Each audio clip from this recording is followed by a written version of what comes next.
Well, you know, Thursday was the official start to summer, and now we're right in the thick of outdoor festivals, concerts, and of course, picnics. So what's the best wine to enjoy at these gatherings? Joining us now, certified wine expert Ron Bretstein with your best options, of course, without breaking the budget, which is the big concern that many folks have. So tell us what you've brought today.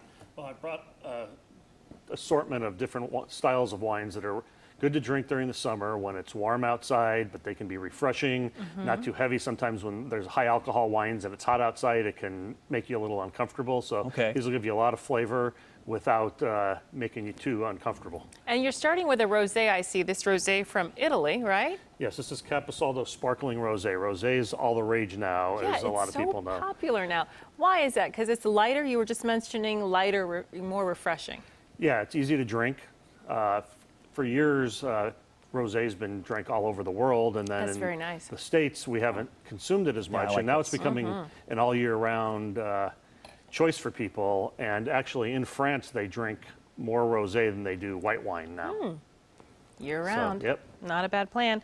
And next you've got a St. Francis Sauvignon Blanc. Yes, this is from Sonoma. This is I like to be able to drink, especially when I'm having light foods and poultry and salads, is something light and crisp. And so I really enjoy the Sauvignon Blanc because it doesn't overpower. It doesn't have a lot of heavy oak to it or anything. It's just crisp, clean, easy to drink, got a little bit of herbaceous character, so you can kind of pair different things with it. Little hint of grapefruit in that too. Exactly. Yeah, really definitely. Yes. I think I like that one so far the best. It's my really favorite. Nice. Yeah. Well, you know, more to go, and we'll see. Can't go wrong with some bubbles, though. I tend to be a fan of the white wines, not necessarily the red. So we'll see how these go. What would be the difference between the two on an outdoor occasion? Well, a lot of people just prefer to drink red wine. Okay. And if you're going to have more red meats or things that are heavier food-wise, then you want to have red wine. Tends to pair a little bit better with it. Now so it's really just a preference. Yes, in most cases, yes. And this one is from France, Chateaux de Jacques Moulin au Vin.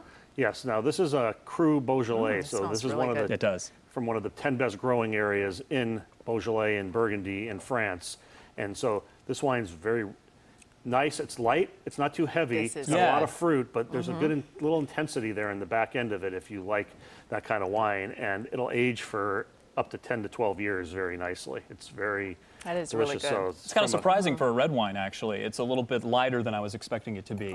Well, that's one of the reasons that we picked these, is because these are things that you can drink during the summer.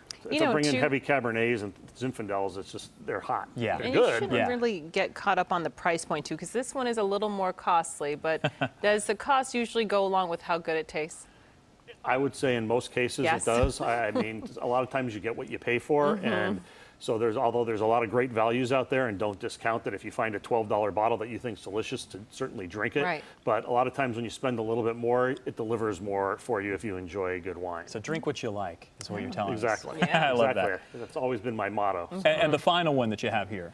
So this is a wine that I'm really very fond of. It's Oregon Pinot Noir from Resonance Winery in the Willamette Valley.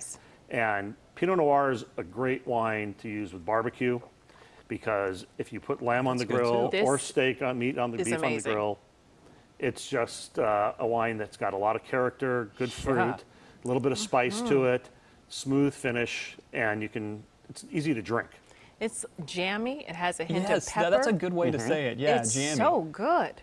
Yeah, it's one of my favorites, and it's especially during the summertime, because I love to drink red wine, but a lot of times I want something that's not as heavy, and this fits the bill for me perfectly. How much fun are our jobs, by the way, right now? Very.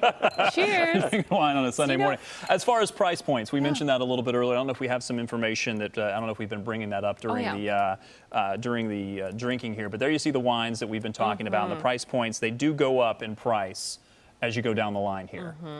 Yeah, but there's also certainly, you can go out and find these wines at these price points. There's other wines in the same style that might be a little bit less money, a little bit more money, just depending on where you shop and what your preferences are. Okay, this is fantastic. Thank you so much for joining us. Oh, you're welcome. Everybody have a great summer. Absolutely. We will. Thanks to you. Cheers.